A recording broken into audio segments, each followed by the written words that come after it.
bunkovom organizme, by zaplnili stovky strán tlačeného textu. Samozrejme, seriózni biológovia zaoberajúci sa pôvodom života neverili tomu, že život vznikol náhodou. Namiesto toho vychádzajú z predpokladu, že prirodzený výber pôsobil pri náhodných variáciách medzi zlúčeninami a vyprodukoval prvopočiatočný život. Takáto myšlienka však naráža na problém. Podľa samotnej definície prirodzeného výberu nemohol prirodzený výber fungovať pred existenciou prvej živej bunky. Prirodzený výber môže pôsobiť iba pri organizmoch, ktoré sú schopné sami sa replikovať, ako napríklad bunky obsahujúce DNA, ktoré prenášajú genetické zmeny ďalej na nasledujúce generácie. Bez DNA neexistuje samoreplikácia. Ale bez samoreplikácie neexistuje prirodzený výber. Preto nie je možné použiť prirodzený výber na vysvetlenie pôvodu DNA bez toho, aby sme vopred predpokladali existenciu DNA. Náhoda, prirodzený výber aj vlastná teória samoorganizácie, všetky tieto veci zlyhali pri vysvetľovaní pôvodu genetických informácií. Teraz už Kenyon videl iba jednu alternatívu. Neexistuje ani najmenšia šanca, že by čo i len tá najjednoduchšia z buniek mohla mať svoj pôvod v chemickej evolúcii. A tak ma koncepcia inteligentného dizajnu života nesmierne priťahovala a dávala mi dokonalý zmysel, pretože bola v dokonalej zhode s mnohými objavmi molekulárnej biológie. V období potom, ako Kenyon odmietol chemickú evolúciu, veda odhalila podrobnosti o celom systéme spracovania genetických informácií, ktorý nesie známky inteligentného dizajnu. Pomocou počítačovej animácie vstúpime dovnútra bunky, aby sme sledovali, ako tento pozoruhodný systém funguje.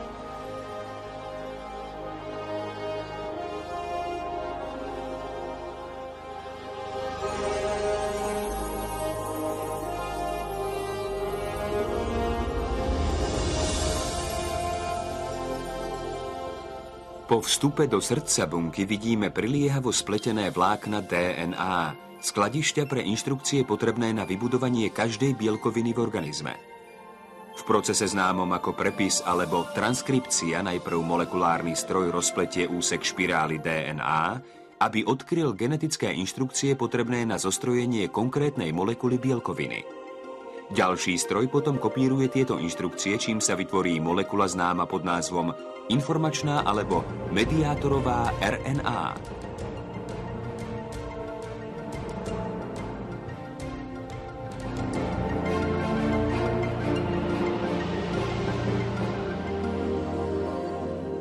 Po dokončení transkripcie nesie štíhle vlákno RNA genetické informácie cez sústavu pórov jadra bunky, slúžiacich ako vrátnik vchádzajúcej a vychádzajúcej premávky.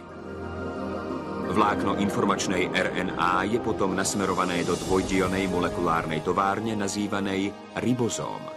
Po pevnom prichytení sa začína proces prekladu alebo translácie.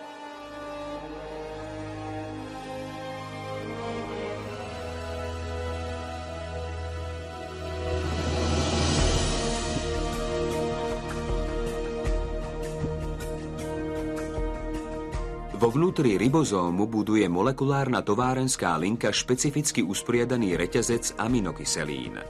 Tieto aminokyseliny sa transportujú z iných častí bunky a potom sa spájajú do reťazcov, ktoré sú často dlhé až stovky článkov. Ich poradie rozhoduje o tom, aký druh bielkoviny sa vyrobí.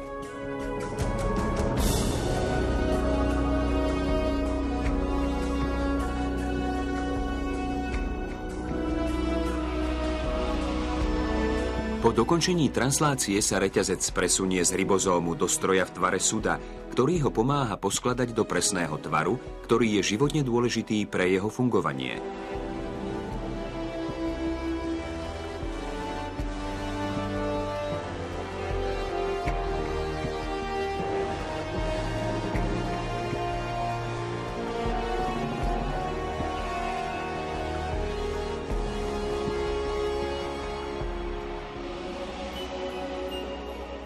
Potom, ako je reťazec poskladaný do bielkoviny, je vypustený a dopravený iným molekulárnym strojom na presné miesto, kde je potrebný. Nad týmto úplne zostáva stáť rozum. Keď si uvedomíme, že takto jemne vyladené zariadenie, ktoré nesie známky inteligentného dizajnu a výroby, funguje v takých malých rozmeroch, žasneme.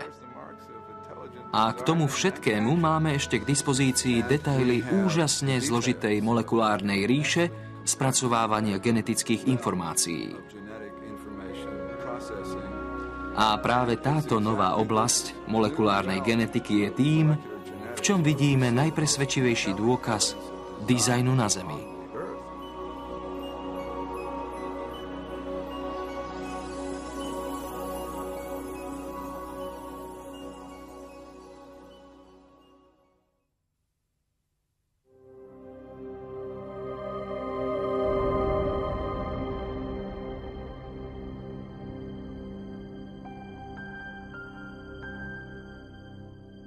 Keď sa pozerám na molekulárne stroje alebo na neuveriteľne zložitý proces delenia buniek, pýtam sa, je možné, že by za tým všetkým nestála inteligencia?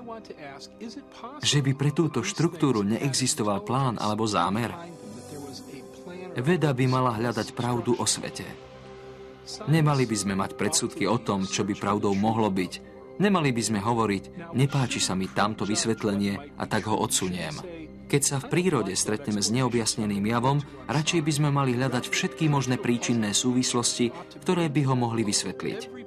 Jedným z problémov, ktoré vidím v evolučnej teórii, je to, že umelo vylučuje jeden druh príčiny ešte skôr, ako dôkazy dostanú šancu prehovoriť. Tou príčinou, ktorá je vylúčená, je inteligencia. Od konca 19. storočia očias Darwina, vlastne čiastočne kvôli jeho knihe o pôvode druhov, vedci prijali konvenciu, definíciu vedy, ktorá vylučuje možnosť dizajnu ako vedeckého vysvetlenia. Táto konvencia má aj svoje meno. Volá sa metodologický naturalizmus. Obsah tohto pojmu je nasledovný. Ak chceš byť vedecký, musíš sa obmedziť na vysvetlenia, ktoré sa odvolávajú iba na prirodzené príčiny. Nemôže sa odvolávať na inteligenciu ako na príčinu. Pozoruhodné je však to, že celý čas nás logika a dedukcia privádza k inteligencii. Známky inteligencie spoznávame bežným uvažovaním. Zamyslíme sa napríklad nad týmito hieroglyfickými odkazmi vytesanými na zrúcaninách egyptských stavieb. Nikto by nepripisoval tieto tvary a usporiadanie symbolov prírodným silám, ako napríklad pieskovým búrkam či erózii. Naopak, lúštime ich ako prácu pradávnych písateľov, inteligentných ľudských bytostí. Podobným uvažovaním dospejeme k záveru, že tajúplné tvary kameňov na pobreží Veľkonočného ostrova nevznikli pôsobením vetra a vody počas dlhých časových období.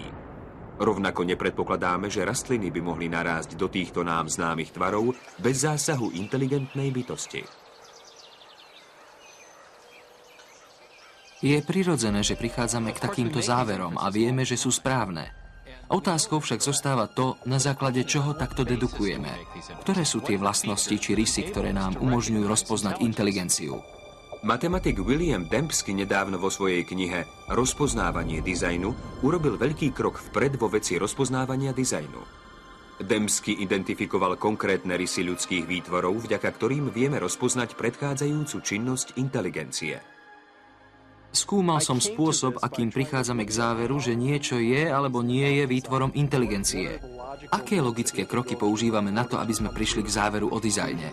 Snažil som sa zostaviť spoľahlivé, empirické a vedecky rigorózne kritéria pre rozhodnutie sa, či niečo vzniklo alebo nevzniklo aktivitou inteligencie. Skúmal som podstatu tohto problému a zistil som, že na identifikáciu dizajnu potrebujeme malú pravdepodobnosť, špecifickosť a správny vzor, ktorý je objektívny. Podľa Dembského ľudia správne zisťujú pôsobenie inteligencie tam, kde pozorujú vysoko nepravdepodobné objekty alebo udalosti, ktoré sa zároveň zhodujú s rozpoznateľným vzorom. Práve takýto vzor nachádzame v horách Black Hills v Južnej Dakote. Keď pocestujete na západ Spojených štátov, uvidíte množstvo rôznych tvarov horských úbočí, ktoré nič nepredstavujú. Sú to len skaly rôznych tvarov. Na svahoch hôr neuvidíte tváre Lincolna, Jeffersona, Roosevelta a Washingtona. Jediné miesto, kde tieto tváre uvidíte, je Južná Dakota. Dôvod, prečo tam tieto tváre nájdete, je ten, že je to súsošie, ktoré vytesal do svahu hory extravagantný sochár, ktorý sa rozhodol takto si uctiť týchto prezidentov. Na svoju hory je nepravdepodobný. Aj náhodný tvar úbočia hory je nepravdepodobný, ale nič nešpecifikuje. My však vieme, že existovali 4 muži, ktorí boli prezidentmi Spojených štátov. Vzor tváre každého z nich je jedinečný, teda špecifický. Vzory, ktoré vidíme na úbočí hory v Južnej Dakote, sa zhodujú so vzormi tvári týchto 4 prezidentov, ktoré nachádzame aj inde. Nachádzame ich na bankovkách alebo portrétoch v Národnej galérii či na obrázkoch v knihách. Keď sa pozerám na horu Mount Rushmore, tak si uvedomujem, že tu nachádzam nielen vysoko nepravdepodobné usporiadanie skaly, ale dokonca také usporiadanie, ktoré sa zhoduje s nezávisle existujúcim vzorom, ktorý spoľahlivo poukazuje na inteligenciu. Takže malá pravdepodobnosť plus špecifickosť rovná sa dizajn. Ďalším príkladom toho, ako rozpoznávame dizajn, je nepravdepodobný vzor vyrytý do zeme na morskej pláži. Nikto by nedospel k záveru, že tento odkaz vytvoril príliv a odliv. Naopak, kvôli rysom tohto vzoru tu rozpoznávame slová ako výsledok inteligencie.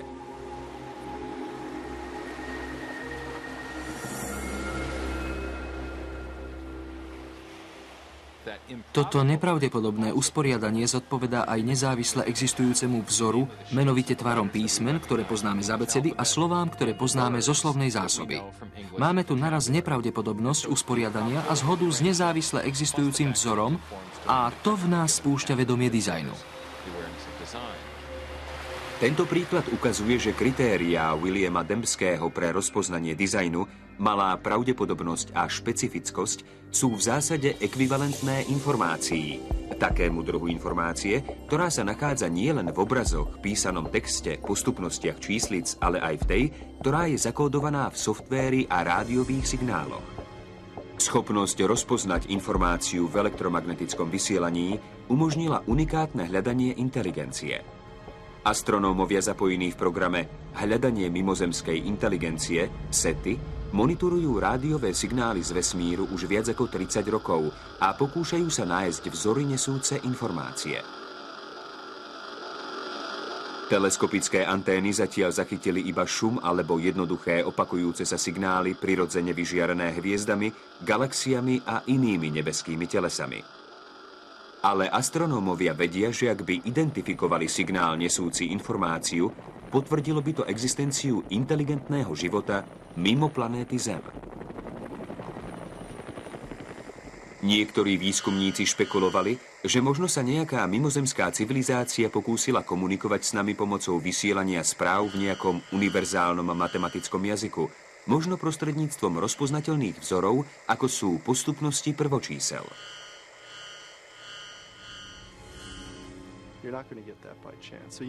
Také niečo sa nedá získať náhodou. Na to je potrebná zložitosť alebo nepravdepodobnosť, veľa prvočísel a vzor, pričom to musí byť ten správny vzor, ktorý sa tam nachádza objektívne. Až dodnes sa výskumu SETI nepodarilo zachytiť žiaden vzor informácií, ktorý by poukazoval na inteligenciu v nejakej vzdialenej galaxii. Ale v inom svete, oveľa bližšom k nášmu domovu, vedci objavili veľké množstvo informácií v jadre živej bunky. DNA má štruktúru, ktorá je ideálna na prenos informácií vo forme Ačok, Tčok, Cčok a Gčok, ktoré tvoria základ dvojitej špirály v DNA. Nachádza sa tu potenciál pre uskladnenie nesmierneho množstva informácií. Skutočne v nám známom vesmíre neexistuje žiadny iný objekt, ktorý skladuje a spracováva viac informácií a pritom efektívnejšie než práve molekula DNA. Jedno vlákno ľudskej DNA obsahuje 3 miliardy jednotlivých znakov.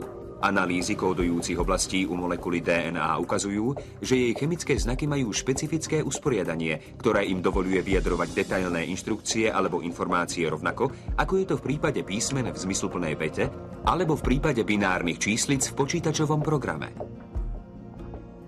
Bill Gates povedal, že DNA je ako počítačový program, avšak oveľa zložitejší, než aký sme doteraz dokázali vytvoriť.